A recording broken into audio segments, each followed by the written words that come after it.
여러분 안녕하십니까? 코로나19 3차 대유행이 한 달째 계속되고 있습니다. 도내 코로나 환자의 절반 이상이 11월 한 달 동안 나왔을 정도입니다. 특히 집단 감염이 속출했는데 첫 환자가 증상을 방치하다 집단 감염으로 번지는 사례가 많아 의심되면 즉시 검사를 받아야 합니다. 김상훈 기자가 보도합니다. 코로나19의 3차 대유행은 지역별 집단 감염 양상을 보이고 있습니다.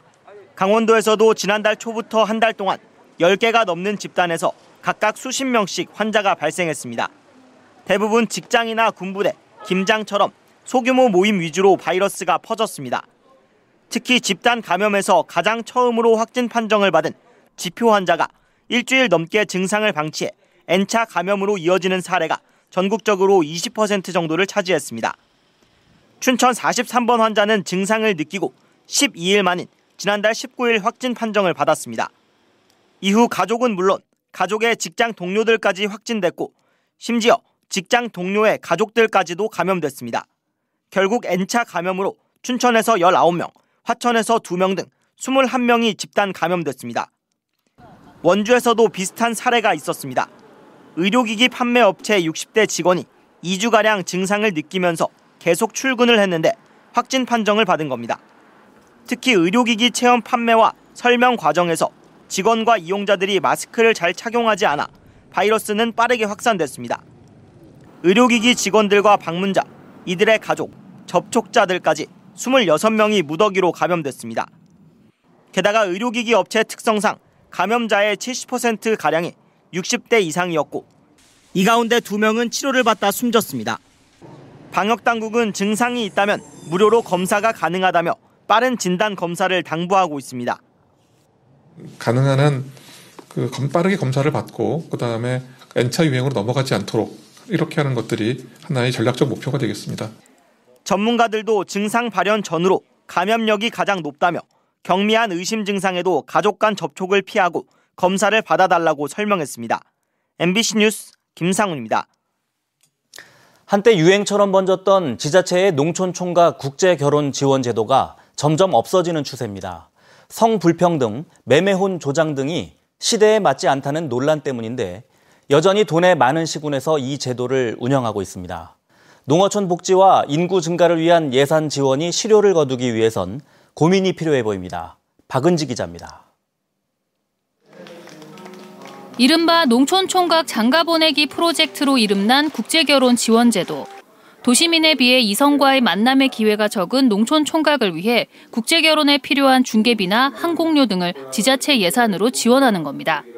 강원도는 2009년부터 지원을 시작해 현재 원주, 동해, 삼척, 태백, 정선, 고성, 양양 등 11개 시군이 운영하고 있습니다. 지원 금액은 자부담을 포함해 최대 1,200만 원에 달합니다. 하지만 사업 효과가 검증되지 않았고 남성의 국제결혼에만 지원되다 보니 성불평등과 매매혼 조장 등 논란이 계속되고 있습니다. 10여 년간 강원도 내 국제결혼 지원 사례는 100건이 안 되고 계속 줄고 있습니다. 조에서도 사업량이 지금 지속적으로 감소를 하고 있거든요. 내년에도 10분에 대해서 지원을 해드리지만 18개 시군이 다 고르게 들어가는 형태는 아니에요. 강원도는 최근 농촌총각 국제결혼 지원 조례를 전부 개정해 농어업인 남성, 여성 모두로 확대했고 시군들도 검토 중입니다. 국제결혼이 외국인 여자와의 결혼이라고 이렇게 돼 있거든요. 여자라고 이렇게 한정 짓는 거에 관해가지고는 조례를 개정하려고 검토 중에 있거든요. 청년의 농어촌 정착과 결혼 지원을 위해서는 소수에 대한 일회성 지원이 아니라 보다 많은 인원에 대한 계속 지원이 필요하다는 지적입니다. 실제로 충북도는 근로자를 대상으로 했던 행복결혼 공제 사업을 농촌으로 확대해 5년간 참여자가 일정 금액을 적립하면 지자체와 기업이 함께 적립해 목돈을 만들어주고 결혼 축하금도 지급해 2022년까지 1,500명을 지원한다는 계획입니다. 정착할 수 있는 이런 목돈을 만들어주고요. 결혼을 하면 축하금으로 지원 금액을 더 높여주는 이런 정책적 유인이 앞으로는 더 유용하고 필요하지 않나. 농어업인 복지와 농어촌 인구 증가를 위한 예산 지원을 놓고 불필요한 논란은 없애고 효과는 높이기 위해서 제도의 근본을 다시 한번 정비해 볼 필요가 있어 보입니다. MBC 뉴스 박은지입니다. 지난 4일 코로나19 확진자가 처음 발생한 정선 지역의 누적 확진자가 7명으로 늘었습니다. 정선군에 따르면 지난 4일 코로나19 검사를 진행한 주민 92명 가운데 첫 확진자가 발생한 사부급의 아파트 관련 네 번째 확진자와 접촉한 60대 2명이 양성 판정을 받았습니다. 한편 강릉시는 지난 2일 코로나19 양성 판정을 받은 양평군 115번 확진자가 지난달 29일 주문진읍의 한 음식점을 방문했고, 하남시 129번 확진자는 지난달 27일 초당동의 한 식당을 방문했다며 접촉자는 검사를 받을 것을 당부했습니다. 강원도의회와 강원도가 내년 강원도 예산안 조정에 어려움을 겪고 있습니다. 도의회 예산결산특위 예산안 조정 소위원회는 지난 3일부터 5일까지 강원도가 제출한 7조 6천억 원대의 내년 예산안 심사를 했지만 육아 기본수당 인상안 등에서 합의점을 찾지 못했습니다. 이에 따라 내일 협의를 재개하기로 해 내일 시작될 예정이던 강원도교육청 내년 예산안 심의 일정이 변경될 것으로 예상됩니다. 오늘 오전 8시 반쯤 춘천시 중도동 춘천 레고랜드 테마파크 공사 현장에서 불이 나 1시간 반 만에 꺼졌습니다. 현장에 있던 인부들은 즉시 대피해 인명피해는 없었습니다. 불이 난 곳은 샌드위치 패널 구조의 2층 건물의 1층으로 사고 당시 페인트를 이용한 내부 도장 작업을 진행했던 것으로 알려졌습니다. 또 오늘 오후 1시 50분쯤 영월군 영월읍 하송리에서 충북 제천에 사는 57살 박모 씨가 패러글라이딩을 하다 10m 상공에서 추락해 크게 다쳤고 현재 원주 모 병원에서 치료를 받고 있습니다. 한국시멘트협회가 시멘트 지역자원시설세 신설을 막기 위해 톤당 500원씩 공장 지역에 직접 지원하겠다고 공개 발표했습니다.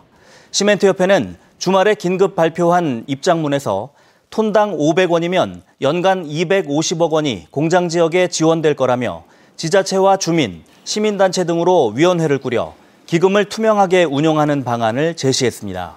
시멘트 지역자원시설세 신설 법안은 1톤 생산에 1,000원을 부과하는 내용으로 20대 국회에서 논란 끝에 폐기된 이후 21대 국회에서 다시 발의돼 내일 행정안전위원회에서 법안 심사가 이루어질 예정입니다.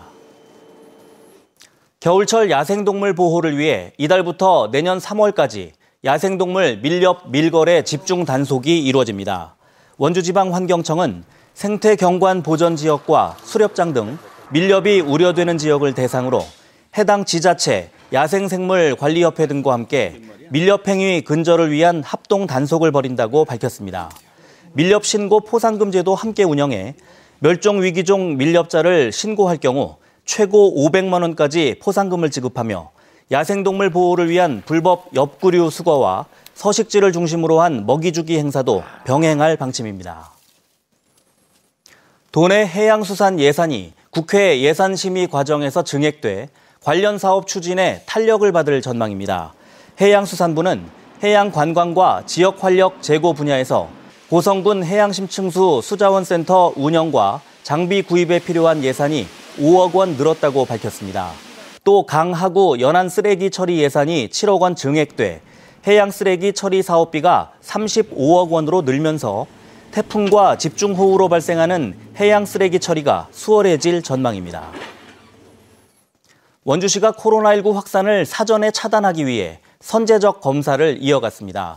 원주시는 오늘 지역 내 아동 양육 보호기관 6곳을 대상으로 원생과 종사자 등 230명에 대해 코로나19 진단검사를 실시했다고 밝혔습니다.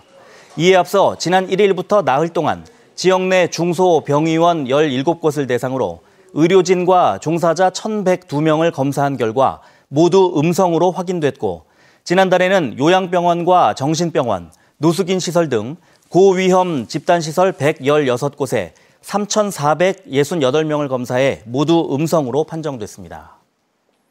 뉴스를 마칩니다. 고맙습니다.